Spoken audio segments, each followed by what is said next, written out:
Hey guys, so tech issues today, per usual. So I'm just going to record this lecture.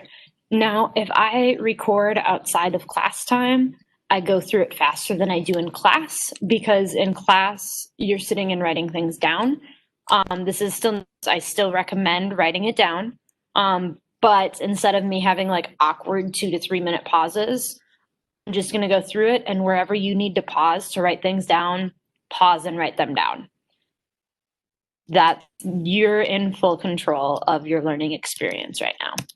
So yesterday, we talked about what is an animal. We talked about a lot of things. Today, we started focusing on how the animal body is organized, and then dove into a few bodies or organ systems. So that's what we're discuss today. And here it goes. So starting with the smallest thing in how a animal body is organized is the cell. And every cell is different in an animal body. Well, not every cell. Like skin cells are very similar. Hair cells are very similar to other hair cells. Eye cells are similar to other eye cells.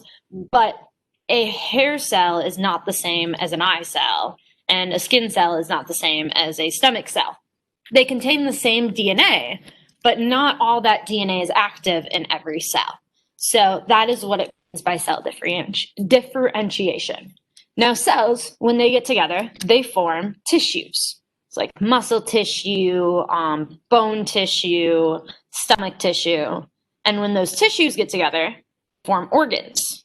So, for example, you might have a cell that is part of a muscle tissue that is part of a stomach. And this stomach organ is part of the digestive system, which is an organ system. So you've got cells as the smallest, then tissues, then organ systems. And then you've got the whole body. So we're going to be talking about a few different organ systems, the first one of which is going to be the circulatory system. Now, this PowerPoint is just going to be a brief overview of a bunch of different organ systems. In class, as the semester progresses, we will do a deeper dive into some of these organ systems, but not all of them. So like the circulatory system, we will do a deeper dive into. And so the circulatory system consists of blood, heart, arteries, capillaries, and veins. Some of you might remember from health or science class, arteries go away from the heart, veins go towards the heart. As I said, we will be diving more into that. They're also responsible for transporting nutrients, oxygen to cells, and metabolic waste away from cells. So they bring nutrients to the cells, and anything that the cell wants to get rid of, they take that away. The digestive system. It's lunchtime, lots of people are hungry, and that's where the digestive system comes into play.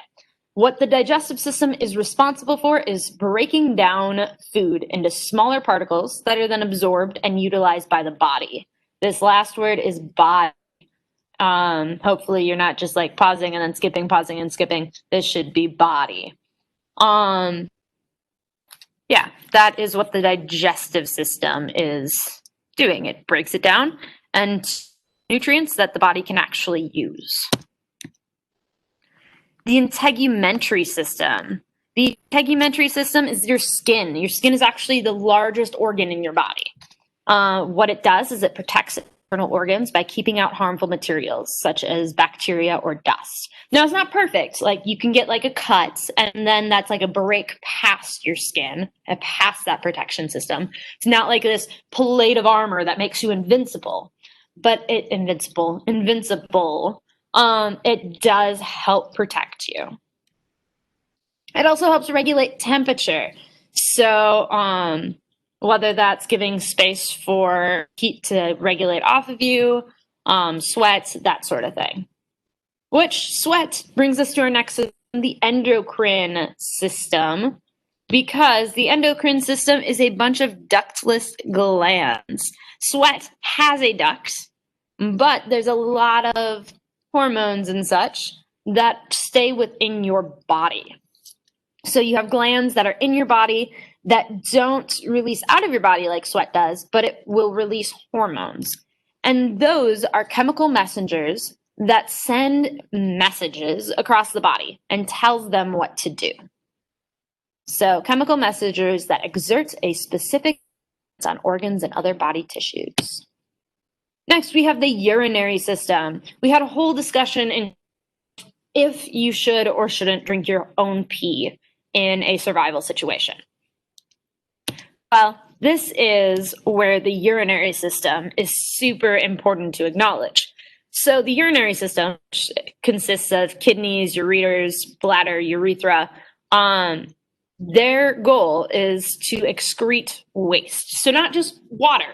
It's not, your pee is not just like, yeah, we're just water because your body has too much of us.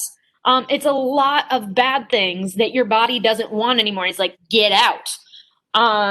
Pee it out. If you are dehydrated, there's less water in your pee and more of that bad stuff. So in the only situation that you would probably drink your own pee, you're already severely dehydrated. So most of your pee is just that bad stuff that your body's trying to filter out. It's not actual like good liquid drink. So no, you should not drink your own pee. You're just going to put more stress on your system. It's going to have to refilter out these toxins and you're going to dehydrate yourself more. The muscular and nervous system. We've all got muscles, even if they're small, we have muscles.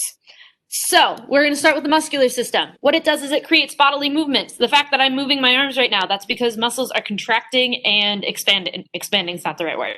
Contracting and relaxing. And different muscles do different things with each movement. My biceps contract when I flex my arm like this, but my triceps that are at the bottom of my arm are the opposite of contracting, are relaxing, so that I can have this motion. They also help with posture. Without muscles, you would just be like a little pile of bones and organs and skin on the ground. You couldn't sit up, you couldn't do anything. And they help produce heat. So when you're cold, you shiver. That's your muscles contracting and making you move, and that movement causes friction, which heats you up. So they will help produce heat and keep you warm. Also, just like generally, when you're running around, you're warmer. The nervous system. So the nervous system and the muscular system work a lot together. What your nervous system does is it sends messages to different parts of your body. It's like, yo, do this. It's electrical impulses. It's actually really cool, but we're not going to dive too deep into that just for time purposes. But what it does is it controls your body activities. So your muscles will physically move you, but it's your nervous system, which includes your brain, all of your neurons. They're what's sending down messages and telling your muscles to move. It also perceives and reacts to internal and external stimuli. So if there is a flash of light, that's what's making your eyes quick close to like shield your eyes from this flash of light. If you touch a hot stove, your nervous system is what tells your brain, yo, that's hot. And it is also telling your arm to pull back so you stop getting burned. And last but not least, today we have the reproductive system. Whoops. The purpose of the reproductive system is to produce offspring. If animals didn't produce offspring, we would no longer have animals. Animals reproduce sexually, so that means that the egg has to be fertilized by the sperm.